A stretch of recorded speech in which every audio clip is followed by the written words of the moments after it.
नमस्कार आप सभी को स्वागत है आपका हमारे इस प्लेटफॉर्म पर। UP triple SC Uttar Pradesh अधीनस्थ सेवा चयन आयोग के लिए हम लोग क्लास कर रहे थे मंडी परिषद की। ठीक है। मंडी परिषद में जो सचिव की वैकेंसी आई थी उसके लिए। और इसमें हमने शुरुआत किया था कृषि से संबंधित कुछ बातें और कृषि के प्रकार। अगर आपने ये वीडियो नहीं देखा है तो आप हमारी प्लेलिस्ट में जाके देख सकते हो। आज हम लोग ग्रीन रेवोल्यूशन यानी कि हरित क्रांति की चर्चा करेंगे। भारत में हरित क्रांति। आओ देखो इसी को। टॉपिक है हमारा भारत में हरित क्रांति। ध्यान दो। भारत में हरित क्रांति इसका सीधा सा तात्पर्य है कि भारत में जो अन्न उपजाने की भारत की क्षमता थी उसकी सामर्थ्य में वृद्धि करना। हालांकि अलग अलग जो बुद्धिजीवी हैं उन्होंने हरित क्रांति का संबंध अलग अलग तरीके से लगाया है। कुछ लोग हाई यील्डिंग सीड्स को लेकर ज्यादा आंदोलित थे और कुछ लोगों ने इसका संबंध लगाया है कि नहीं, कुछ पौधों में इस पौधों की प्रजातियों में इसका विकास किया गया है। खैर, अभी हम लोग इसकी चर्चा करेंगे। अगर हम भारत की बात करें तो भारत का ये रहा दक्षिणतम भाग। ठीक है। दक्षिणी हिस्सा। और भारत में ही अगर हम 1947 यानी कि 1947 का सीधा सा तात्पर्य है आजादी। आजादी और आजादी से पहले अगर हम जाते हैं तो हमें पता ये चलता है कि भारत कहीं ना कहीं अतीत में भुखमरी से जूझता रहा है। अर्थात स्वतंत्र भारत से पहले ही भारत खाद्य की कमी से जूझता चला आ रहा है। लिहाजा 1947 वो दौर था जब भारत आजाद हुआ। और इसी के चलते जो ये भुखमरी की समस्या थी भारत में, भुखमरी कहो या फिर आप खाद्यान्न कह सकते हो, खाद्यान्न की कमी की समस्या थी। आए दिन अकाल पड़ा करते थे। उस समस्या से निपटने के लिए उस समय की तत्कालीन सरकार ने प्रयास करने शुरू कर दिए। और इस क्षेत्र में 1947 से जब इस पर प्रयास करने शुरू हुए हैं, 1950 के दशक में जाके 1950 1950 के दशक में अमेरिका के साथ एक समझौता होता है। और वो भी समझौता हुआ खाद्यान्न के लिए। आप सोच के देखिए, शुरुआत में भारत के पास खुद की जनता के वो पेट भरने के लिए अपने पास अन्न भी नहीं था। तो 1950 के दशक में अमेरिका के साथ एक समझौता होता है जिसको कहा जाता है PL 480 व्यापार समझौता। ध्यान दें, मैं बात कर रहा हूँ 1950 के दशक की। 1950 के दशक में परिवर्तन क्या आया? परिवर्तन ये आया, 1950 के दशक में तत्कालीन सरकार ने अमेरिका के साथ, यूएसए के साथ एक समझौता किया। ठीक है।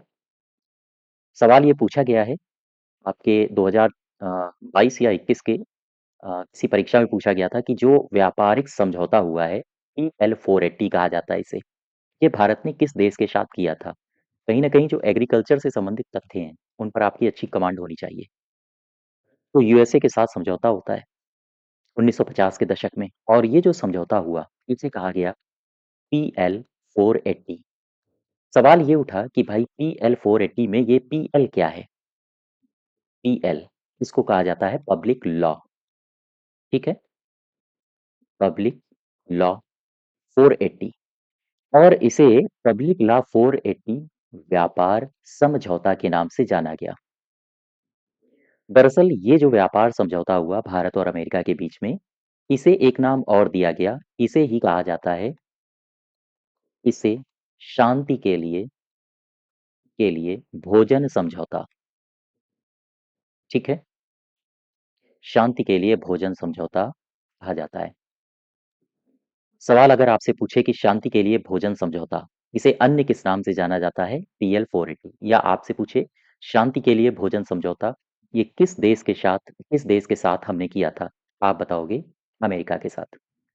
अब ये PL 480 क्या है, आओ इसको थोड़ा सा और विस्तार देते हैं। PL public law 480 480। ध्यान दो। सवाल ये है कि ये क्या है? मैंने अभी बताया आपको, ये एक व्यापारिक समझौता है। शांति के लिए भोजन समझौता भी कहा जाता है। दरअसल ये PL 480 एक कृषि व्यापार एक कृषि व्यापार विकास अधिनियम है। ठीक है। अधिनियम है। अब मुझे ये बताओ, उस समय जब अमेरिका के साथ हमारा करार हुआ था, भारत का करार हुआ था, उस समय वहां के राष्ट्रपति कौन होंगे जिन्होंने इस करार पर हस्ताक्षर किया था? दरअसल इसे 10 जुलाई 1954, ये तारीख याद रखोगे आप। 10 जुलाई 1954 यानी 1954 को वहाँ के तत्कालीन प्रेसिडेंट थे और इनका नाम था राष्ट्रपति डी आइज़नहावर। आइज़नहावर। तो राष्ट्रपति डी आइज़नहावर ने इस पर हस्ताक्षर किए। ठीक है? हस्ताक्षर किए। अच्छा, लेकिन हुआ क्या, जब इस पर हस्ताक्षर हुए उस समय इसे पीएल 480 के नाम से जाना जाता था, इस पूरे समझौते को। और ये दर्शाता था या इस समझौते में ये कहा गया था कि हम कुछ अनाज, गेहूँ और चावल मुख्यतया हम भारत को देंगे। लेकिन 1961 1960 का दशक आया और ठीक पहले ही साल यानी 1961 में 1961 में राष्ट्रपति बने या हम कहें राष्ट्रपति थे वहाँ के, चेंज हो चुके थे और इनका नाम था राष्ट्रपति केनेडी। राष्ट्रपति केनेडी।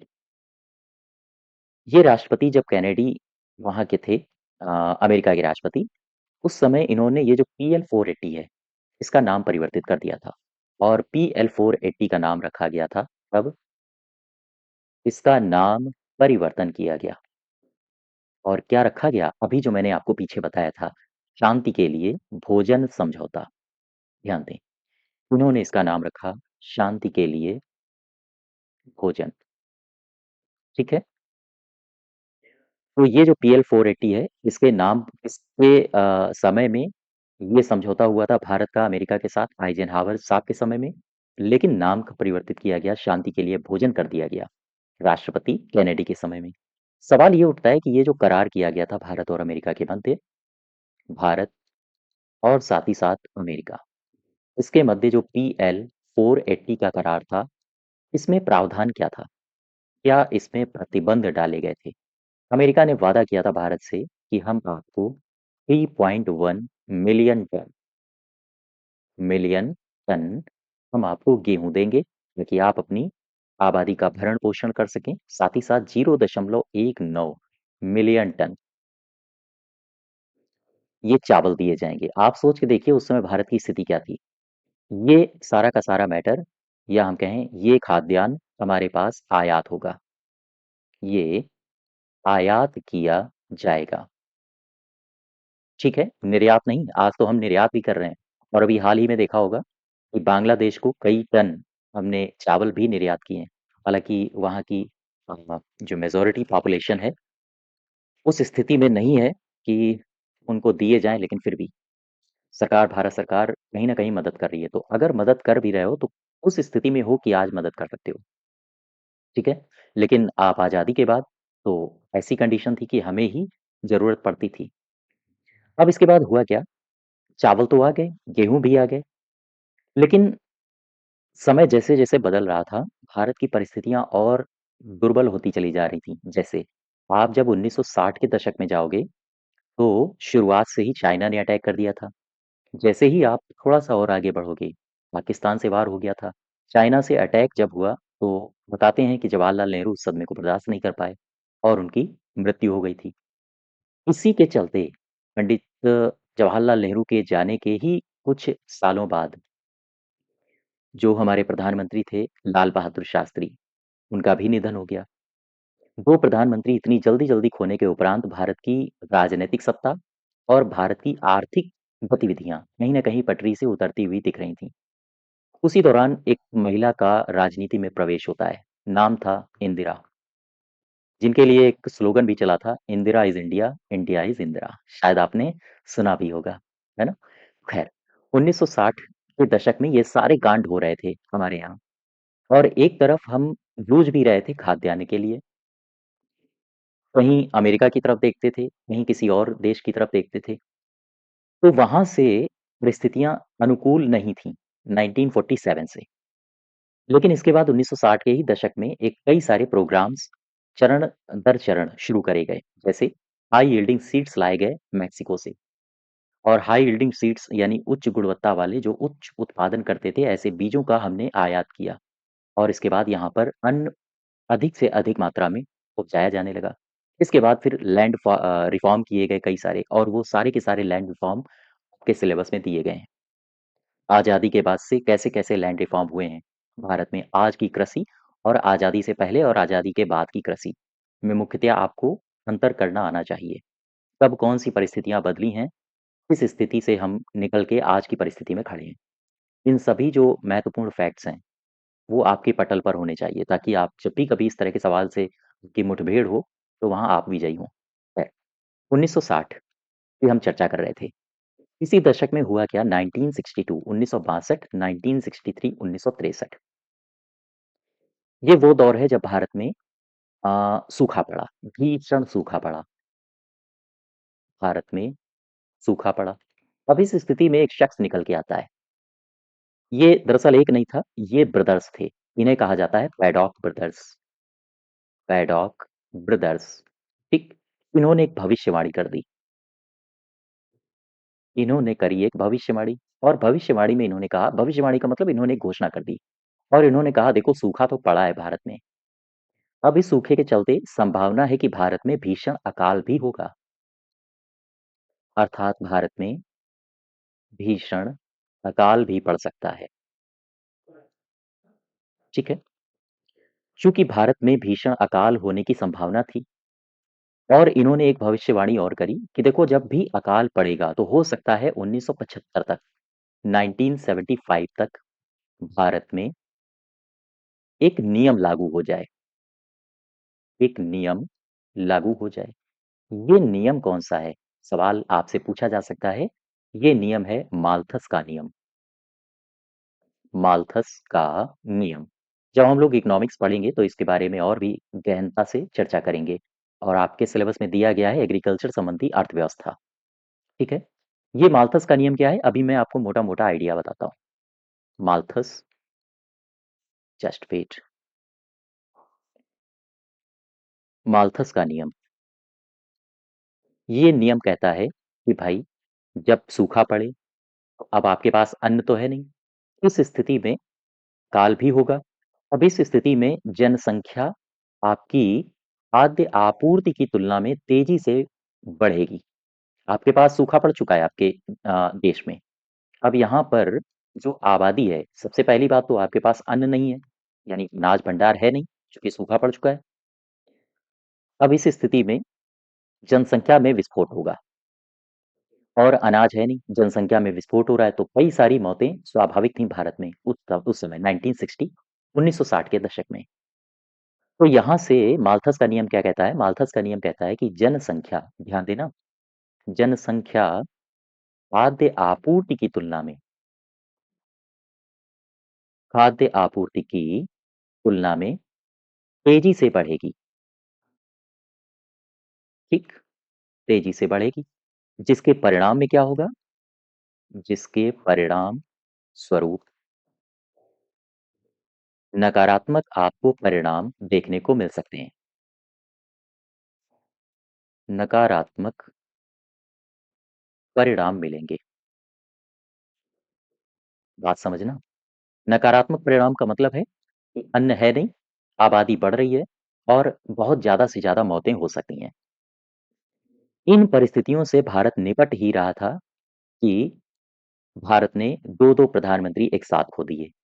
अब आप समझ रहे हो भारत में सूखा की स्थिति, भारत में राजनीतिक संकट और साथ-साथ भारत में चूँकि अकाल वगैरह पड़ रहा है तो लोगों के पास पैसा भी नहीं था।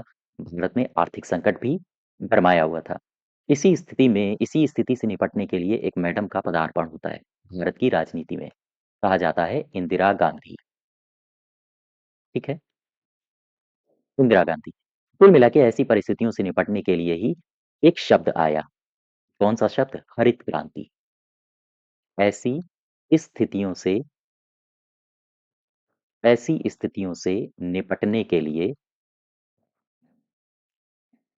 निपटने के लिए हरित क्रांति को शुरू किया गया। हरित क्रांति को शुरू किया गया, ठीक है? अब ज़रा इस शब्द को पकड़ो। ये जो मैंने एक शब्द लिख दिया, हरित क्रांति। यहाँ से कुछ तथ्य हैं जो आपको पता होना चाहिए। कौन-कौन से? हरित क्रांति। देखो, सबसे पहले मुझे बताओ कि ये जो शब्द है, हरित क्रांति शब्द का प्रयोग इसका प्रयोग क्यों किया जाता है या हम कहें इसका प्रयोग किस लिए किया जाता है? क्या आप बता सकते हो? इसका प्रयोग क्यों किया जाता है? ध्यान दो। अनाज के नए बीजों का विकास करना, यानी इस शब्द का सीधा-सा तात्पर्य है इससे अनाज के नए बीजों से, अनाज के नए बीजों का विकास करना, और साथ-साथ विसरण करना और इनका विसरण करना। तो इनके लिए इस शब्द को गढ़ा गया, हरित क्रांति। अभी हम लोग चर्चा करेंगे ये शब्द लाया कौन है। 2 शख्स के नाम भी याद रखो, स्टैटिक जीके में आपसे पूछे जा सकते हैं, भूलना तो बिल्कुल नहीं है इनको। एक तो शख्स हैं नॉर्मन बोरलॉग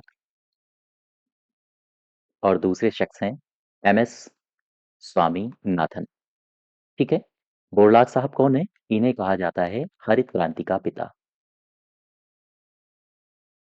और स्वामीनाथन साहब को इन्हें भारत में कहा जाता है, भारत में हरित क्रांति का हरित क्रांति का जनक, ठीक है? अब जरा यहाँ पर आओ, नॉर्मन बोरलॉग और उनकी टीम को समझने का प्रयास करते हैं। सपोज करो आप जब नॉर्थ अमेरिका को देखते हो तो कुछ ऐसा दिखेगा आपको। नॉर्थ अमेरिका, ऊपर कनाडा, यहाँ अमेरिका और ये रहा आपका मैक्सिको और यहाँ कई सारी सेंट्रल अमेरिकन कंट्रीज आपको मिलेंगी और यहाँ पर आपको नीचे यहीं से शुरू हो जाता है फिर सेंट्रल नीचे दक्षिण अमेरिका शुरू हो जाता है। तो खैर ये अमेरिका है और यहाँ पर है आपका मैक्सिको। गौर करना, मैक्सिको, ठीक। दरअसल नॉर्मन बोरलॉग और उनके सहयोगियों ने मैक्सिको में ही अधिक अन्न उपजाने वाली फसलों का विकास किया था। जो नॉर्मन बोरलॉग साहब हैं उन्होंने, तो मैं बात कर रहा हूँ नॉर्मन बोरलॉग की। नॉर्मन बोरलॉग अकेले तो होंगे नहीं, उनकी पूरी टीम होगी और उनके सदस्यों ने या हम कहें उनके सहयोगियों ने मैक्सिको में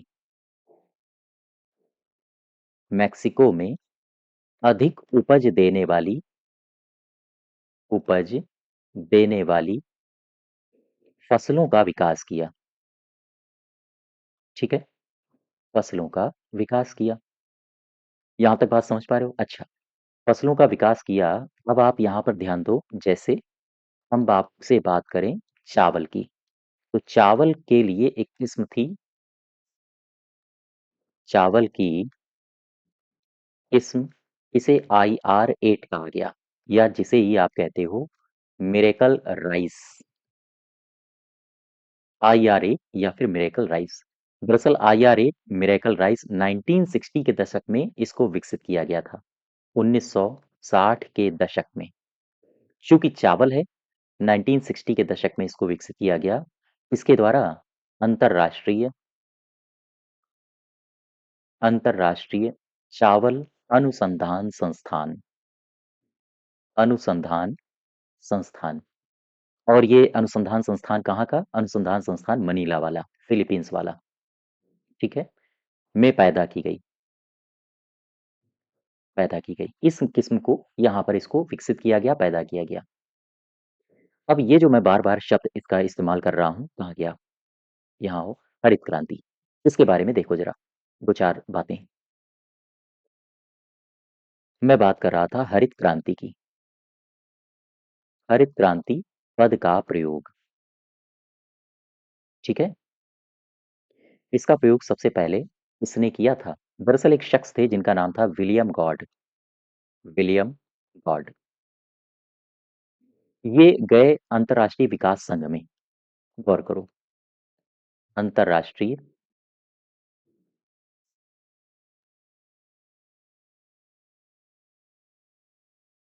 अंतर्राष्ट्रीय विकास संघ और अंतर्राष्ट्रीय विकास संघ में ये भाषण दे रहे थे। इनका संभाषण हो रहा था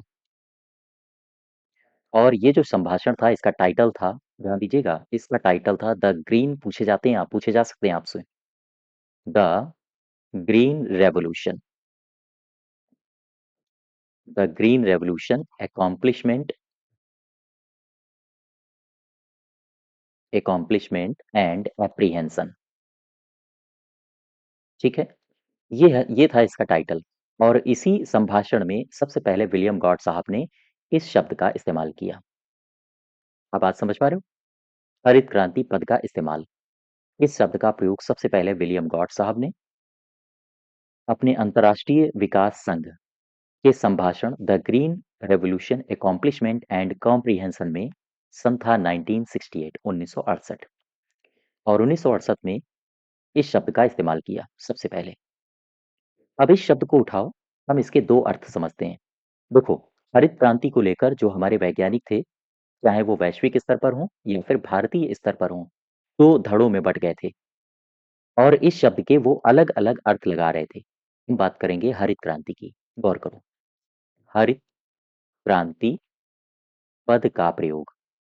इस पद का प्रयोग किसके लिए किया जाता है? दो अलग-अलग धड़े थे वैश्विक मंच पर।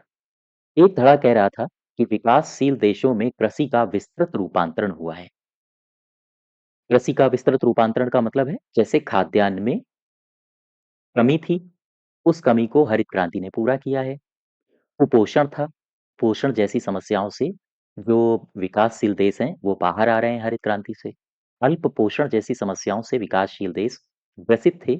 इन सभी परिस्थितियों से कहीं न कहीं विकासशील देश अब बाहर आ रहे हैं और हरित क्रांति को इस परिप्रेक्ष्य में भी देखा जाता है कि हाँ, खाद्यान्न की कमी है। खाद्यान्न की कमी के चलते अब जब से आपने हरित क्रांति अपनाई है, वो खाद्यान्न की कमी नहीं रह गई है। तो हरित क्रांति को इस परिप्रेक्ष्य में भी देखा जाता है। लेकिन कुछ ऐसे लोग थे जो कहते थे कि नहीं, नहीं, नहीं, नहीं, इसका अन्न से कोई लेना-देना नहीं है। इसमें तो पौधों का की किस्मों का सुधार हुआ है और वो मानते थे केवल कुछ विशिष्ट पौधों की किस्मों में सुधार हुआ है जैसे गेहूँ और चावल। ये अभी तक जिन पौधों का इस्तेमाल हो रहा था, वो कम उपज देती थी। अब जिस प्रकार की किस्मों का इस्तेमाल हो रहा है, जिस प्रकार की पौधों का इस्तेमाल हो रहा है, वो ज़्यादा अच्छा उपज दे रही हैं। तो ये इस प्रकार से 2 धड़ों में समाज बँट गया था हरित क्रांति को लेके, ठीक है? जैसे यहाँ पर सबसे पहले विकासशील देश की बात करते हैं, चूँकि हम विकासशील में ही आते हैं। ध्यान दो, विकासशील में क्या थ्योरी चल रही थी? विकासशील में या हम ऐसे लिखो, विकासशील देशों में। विकासशील देशों में कृषि का हरित क्रांति के आने के बाद कृषि का या हम ऐसे लिख लो, कृषि में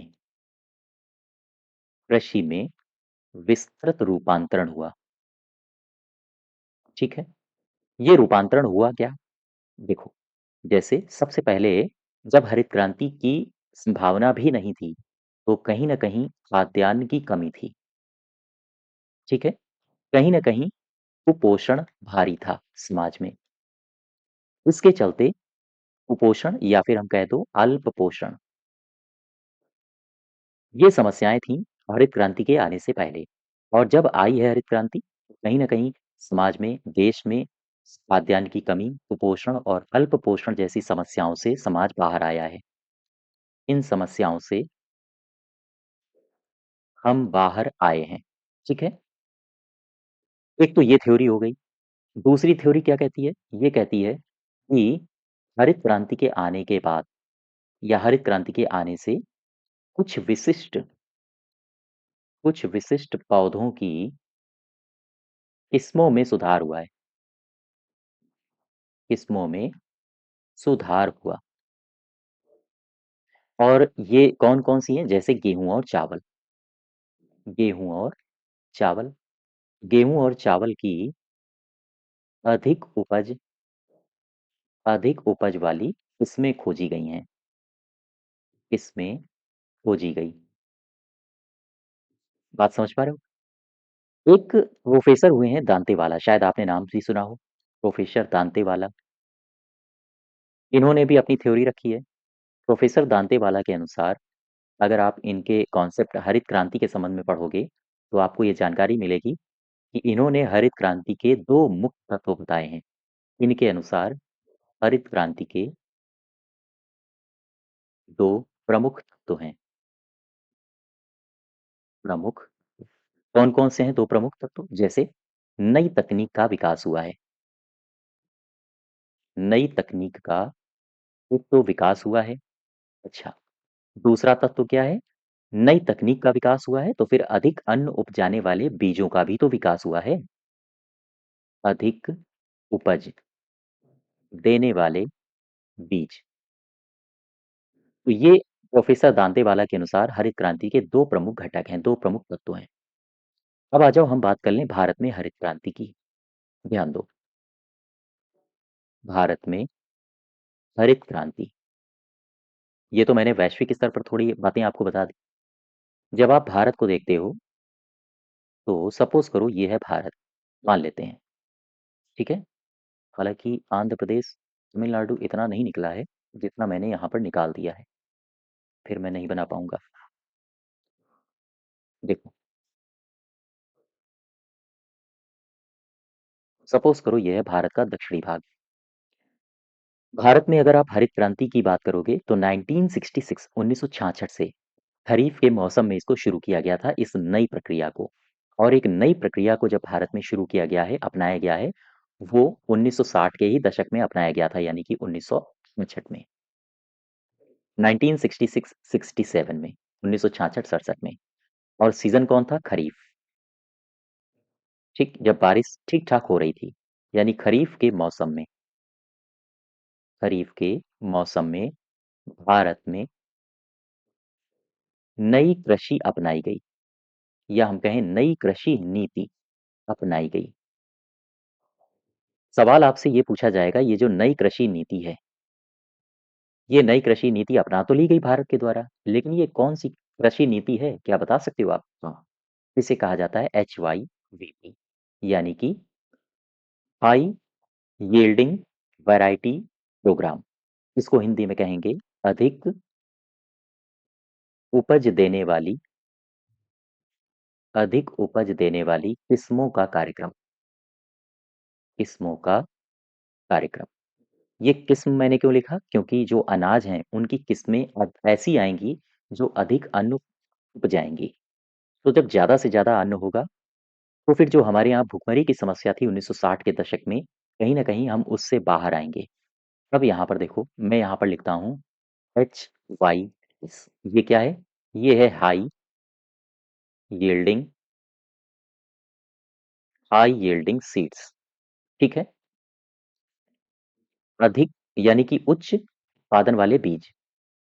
इन्हें आज अपनाया गया तो कई सारी लाभ भी आए हैं और कई सारी समस्याएँ भी आई। देखो, जैसे मान लीजिए मैक्सिको से जो हाई यील्डिंग सीड्स का आयात किया गया था, जब वो भारत में आए हैं, बहुत सारी समस्याएँ उत्पन्न की हैं उन्होंने भारतीय मृदा में, और बहुत सारे लाभ भी दिए हैं। लाभ ये था कि अधिक से अधिक अन्न उपजाया जा सकता था, अधिक से अधिक लोगों का भी पेट भरा जा सकता था। समस्याएँ क्या आई हैं? जैसे इसको उपजाने के लिए ज़्यादा से ज़्यादा पानी की आवश्यकता पड़ती थी। बिना रसायन के ये इस इसकी कृषि कहीं न कहीं धूमिल थी, कहीं न कहीं कम थी। रासायनिक खादों पर उपलब्धता इन बीजों की ज़्यादा थी, पूँजी की ज़्यादा उपलब्धता रहती थी, साथ ही साथ मशीन का इस्तेमाल इसमें ज़्यादा होता था। और जब 1960 के दशक में जाओ, उस समय तो हमारे यहाँ यांत्रिकीकरण जैसा माहौल भी नहीं था। कई सारी समस्याएँ आ रही थीं, लेकिन फिर भी बहुत इन्होंने भारत को लाभ दिया है। तो इसके कौन-कौन से गुण हैं, या हम कहें कौन-कौन से लाभ हैं, और साथ ही साथ कौन-कौन से इन बीजों के द्वारा समस्याएँ आई हैं, ठीक है? या फिर इन बीजों के कौन-कौन से दोष हैं, हम सबकी चर्चा करेंगे। सबसे पहले लाभ क्या है? इस प्रकार के जो बीज होते थे, उनका जीवन चक्र कम अवधि का होता था। जब जीवन चक्र कम अवधि का होगा, तो फिर हम 1 साल में ज़्यादा से ज़्यादा फसलें उगा सकते हैं। बोलो भाई, अर्थात इनका सबसे पहला लाभ कम अवधि, कम अवधि का जीवन चक्र इन बीजों का था। सिंचाई के लिए जल का उपयोग तो होता था, लेकिन ज़्यादा होता था। और जब ज़्यादा से ज़्यादा अन्न उपजाएगा तो मुझे बताओ रोज़गार की संभावना भी तो बढ़ेगी, अर्थात अधिक रोज़गार के अवसर थे, ठीक है? जब ज़्यादा से ज़्यादा रोज़गार के अवसर थे, इसमें फसल की उत्पादकता भी कैसी थी? हाई या फिर कम? ज़्यादा थी। उत्पादक फसल, ध्यान दो, उत्पादक फसल, उत्पादक फसल जो बीज थे, वो सभी के लिए सभी के लिए समान रूप से लाभकारी थे। समान रूप से लाभकारी थे, ठीक है?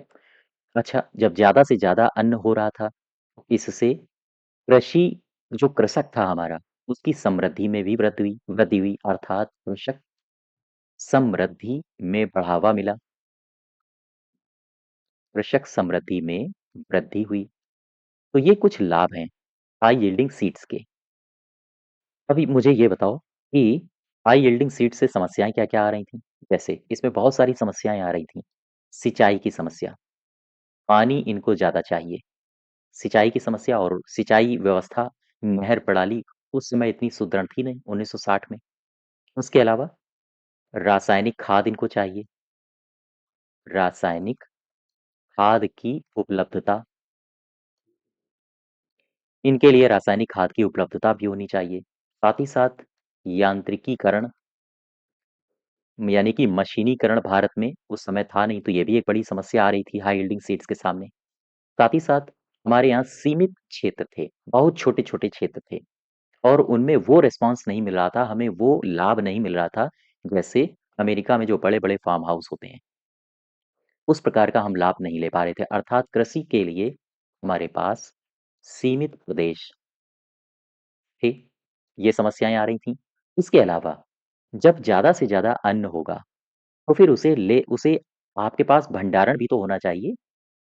भारत सरकार के पास अन्न को रखने के लिए भंडार गृह जैसे आपने एफसीआई का नाम सुना है, फूड कॉर्पोरेशन ऑफ इंडिया, वो जगह-जगह माल गोदाम बनाता है। क्यों बनाता है? क्योंकि जो किसान हैं उनकी फसल उन माल गोदामों में रखी जा सके, उन गोदामों में रखी जा सके, जिससे बारिश हो, आँधी आए, झंझावात आए, कुछ भी आ जाए, लेकिन अन्न उनका बचाया जा सकेगा और विपरीत परिस्थिति आने पर उस अन्न का इस्तेमाल भी किया जा सकेगा। भारत भी स्वतंत्र ही हुआ था। 1960 के दशक में हम चल रहे हैं। उस समय अनाज मंडियों की और साथ ही साथ भंडार गृहों की इतनी अच्छी सुविधा नहीं थी। तो ये भी एक बहुत बड़ी समस्या थी भारत के सामने। यानी कि अनाज की मंडियों की अनाज की मंडियों की कमी होना और इसके अलावा भंडार गृह भंडार गृह की कमी होना।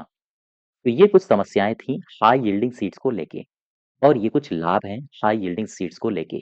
कुछ इस प्रकार से आपसे सवाल पूछा जा सकता है कि हाई यील्डिंग सीड्स की या हम कहें उच्च गुणवत्ता वाले, उच्च उत्पादन वाले बीजों से संबंधित के लाभ से संबंधित निम्नलिखित कथनों में कौन-सा कथन गलत है? कुछ इस प्रकार से आपसे सवाल पूछे जा सकते हैं, ठीक है? तो इनको एक विस्तृत आयाम में आप जानें, चर्चा करें इनकी और पढ़ें तो ज़्यादा बेहतर रहेगा। अच्छा, अब आ जाओ हरित क्रांति के घटक देख लेते हैं। हरित क्रांति के घटक, कौन-कौन से हैं घटक? जैसे सबसे पहले तो हरित क्रांति सफल ही हो पाई थी तभी, जब इसमें उन्नत किस्म के बीज का समावेशन किया गया था। सोच के देखो, भारत में जब अकाल जैसी परिस्थितियाँ उत्पन्न थीं, जब स्थितियाँ अनुकूल नहीं थी भारत में, उस समय अगर इस प्रकार के बीज ना आते तो और भी कंडीशन खराब हो सकती थी। कुल मिला के हरित क्रांति का मुख्य घटक क्या है? मुख्य घटक है इसमें उन्नत किस्म के बीजों का होना, उन्नत किस्म के बीज। अच्छा, बात अगर उन्नत किस्म के बीजों की करें, तो जो हरित क्रांति में जिन बीजों का इस्तेमाल हो रहा था, उन बीजों को कहा जाता था बौनी किस्म के बीज। इन्हें बौनी किस्म कहा जाता था, ठीक है?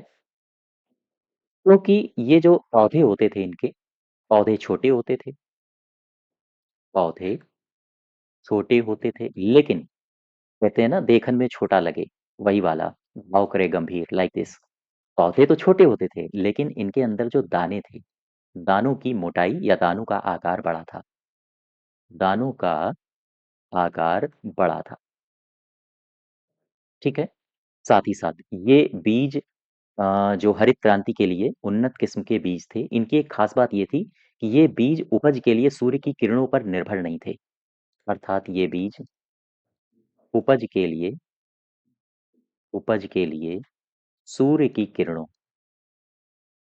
सूर्य की किरणों पर ये इनकी खास बात है इन बीजों की, ध्यान रखिएगा, निर्भर नहीं थे। इसके अलावा ये जो कार्यक्रम है हरित क्रांति, इसमें उन्नत किस्म के जब बीज आए थे, तो इसमें 5 प्रकार की फसलों को अपनाया गया था। अर्थात यह कार्यक्रम यह कार्यक्रम विशेष रूप से इसके लिए निर्भर था, विशेष रूप से 5 फसलों के लिए अपनाया गया। 5 फसलों के लिए अपनाया गया। ये 5 फसलें कौन-कौन सी थीं? ये जो टोटल 5 फसलें थीं, वो थी, एक तो थी गेहूँ और चावल, ठीक है? दूसरा ज्वार, बाजरा और इसके अलावा मक्का। इन फसलों पर ये केंद्रित था हाई यील्डिंग उच्च गुणवत्ता वाली बीज उत्पाद कार्यक्रम। अगर आप इसमें फसल देखोगे, जैसे क्योंकि ये जो पूरा का पूरा प्रोग्राम है, ये उन्नत किस्म के बीजों पर निर्भर कर रहा है। यानी कि अगर आप गेहूँ की खेती करना चाहते हो, तो उसके लिए कुछ ऐसी खास किस्में बनाई गई होंगी गेहूँ के बीजों की, जो अधिक उत्पादन क्षमता देती थी, जिनकी उत्पादन क्षमता ज़्यादा थी। यानी कि ज्वार के लिए चूँकि 5 मुख्यतया 5 फसलों पर केंद्रित था, तो उन 5 फसलों की प्रजातियाँ कौन-कौन सी थीं, जो अधिक उत्पादन दे रही थीं? बाजरा के लिए किस प्रजाति का इस्तेमाल हो रहा था? मक्का के लिए किस प्रजाति का इस्तेमाल हम कर रहे हैं, जो अधिक से अधिक अन्न दे रही हैं, अधिक से अधिक उत्पादन दे रही हैं? जैसे ध्यान दो, इन फसलों में इन फसलों में अपनाई जाने वाली अपनाई जाने वाली किस्में कौन-कौन सी हैं? और मंडी सचिव के लिए किस्मों से संबंधित सवाल आपको देखने को मिलेंगे ज़रूर, शत प्रतिशत। कौन-सी फसल की, जैसे फसल ही छोड़ो, फल, चूँकि आप कृषि संबंधी अर्थव्यवस्था को पढ़ोगे। फसल, फल, इनके सबकी किस्में आपको पता होनी चाहिए। जैसे मैं कहूँ रत्ना, ये किस फसल की किस्म है, प्रजाति है? मैंने कहा गंगा 101, ये किसकी प्रजाति है? ठीक है? सोनालिका, इस प्रकार से आपको किस्में तैयार करनी है और यहाँ आपको देखने को मिलेंगे, चूँकि एग्रीकल्चर स्पेशल ये वैकेंसी है और हो सकता है कि ठीक-ठाक अंदर से भी सवाल आ आएँ आपके। तो देखो, हम गेहूँ के लिए किस किस्म का इस्तेमाल कर रहे थे? गेहूँ के लिए कल्याण और सोना। हम बाजरा के लिए किस किस्म का इस्तेमाल कर रहे थे? HV1। हम मक्का के लिए मिलेट्स यानी मक्का के लिए हम किसका इस्तेमाल कर रहे थे? मेज़ के लिए हम कर रहे थे गंगा 101, 101। साथ ही साथ ज्वार के लिए इस्तेमाल कर रहे थे CSH2। इसके अलावा अगर आप चावल की बात करोगे, तो चावल के लिए जया और रत्ना, जया और रत्ना का इस्तेमाल हो रहा था, ठीक है? ये तो हो गई उन्नत किस्म के बीजों की बात। अब आ जाओ रासायनिक उर्वरक की बात कर लेते हैं। रासायनिक उर्वरक, दरअसल ये जो हाई यील्डिंग सीड्स थे, इनको उपजाने के लिए खास बात ये थी कि उर्वरक इनको चाहिए। उर्वरक का मतलब एनपीके। एनपीके की अगर आपूर्ति नहीं हो रही है, तो फिर कहीं न कहीं वो परिणाम देखने को नहीं मिलता था, जो परिणाम आप हाई यील्डिंग सीड्स में देखते हो। तो हाई यील्डिंग वैरायटी सीड्स अपनी उत्पादकता तभी बढ़ा सकते थे, जब इन्हें पोषक तत्व मिले और पोषक तत्व इनको देने के लिए जो परंपरागत खाद थी हमारे पास खाद क्यों कौन-सी थी? जैसे जो पशुधन था, पशुधन के द्वारा निकाला गया पशुमल, वही परंपरागत खाद थी। लेकिन उसका इस्तेमाल जब हम हाई यील्डिंग सीड्स में करेंगे, वहाँ पर वो पर्याप्त नहीं होगी। इन बीजों के लिए हमें एनपीके की आपूर्ति की आवश्यकता महसूस हुई। तो कहीं न कहीं रासायनिक उर्वरक में आपसे पूछे जा सकते हैं कि जो हाई यील्डिंग वैरायटी सीड्स थे, ध्यान दो, HYVS मैंने लिखा है। मैं कह रहा हूँ हाई यील्डिंग वैरायटी सीड्स। ये अपनी उत्पादकता अपनी उत्पादकता तभी बढ़ा सकते थे, ठीक है? कब? जब इन्हें जब इन्हें पोषक तत्व मिलें और पोषक तत्व भरपूर मात्रा में, जब इन्हें पोषक तत्व मिलें और पोषक तत्वों के लिए क्या हमारे यहाँ जो पहले से परंपरागत खाद थी, क्या वो इन पोषक तत्वों या फिर हम कहें जो इन्हें पोषक तत्व चाहिए हाई यील्डिंग सीड्स को, क्या उनकी पूर्ति कर सकते थे? नहीं। अगर हमारे यहाँ जो अ, हालाँकि आजकल तो हम नेचुरल कृषि यानी प्राकृतिक कृषि को ज़्यादा बढ़ावा दे रहे हैं, चूँकि अ, जो यूरिया वगैरह खाद आती हैं, उनसे कहीं न कहीं स्वास्थ्य पर विपरीत प्रभाव पड़ने लगा है। कई सारे स्टेट हैं, जैसे सिक्किम, इन्होंने जैविक कृषि को बहुत आगे बढ़ा दिया है। तो ख़ैर, लेकिन उस समय जब हमारी कंडीशन काफ़ी अलग थी आज की कंडीशन से, आज तो बहुत सारा भंडार गृहों में भंडार रखा है अनाज का, उस समय तो अकाल पड़ रहा था। अब ऐसी स्थिति में हमें ज़रूरत थी त्वरित गेहूँ की, त्वरित चावल की, हमें तुरंत आवश्यकता थी। इसी वजह से कार्यक्रम भी चलाया गया था अमेरिका के साथ। तो क्या हाई यील्डिंग सीड्स अपनी उत्पादकता तभी बढ़ा सकते थे जब इन्हें पोषक तत्व मिले। लेकिन मुझे ये बताओ, जो ऐसे बीज थे, ऐसे हाई यील्डिंग सीड्स, ऐसे बीजों के लिए परंपरागत परंपरागत खाद पर्याप्त थी क्या? नहीं, पर्याप्त नहीं थी। तो फिर क्या होगा? होगा ये कि इन बीजों के लिए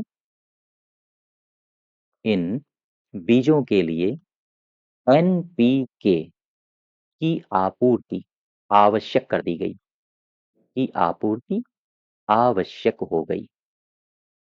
ठीक है? इसके अलावा भी और कई सारे घटक हैं, जैसे हम बात करें सिंचाई में विस्तार करना। सिंचाई में विस्तार किया गया भारतवर्ष में, साथ ही साथ कीटनाशक औषधियों का प्रयोग होने लगा। अब आप समझ रहे हो कीटनाशक औषधियाँ इनका सबका इस्तेमाल हो रहा है।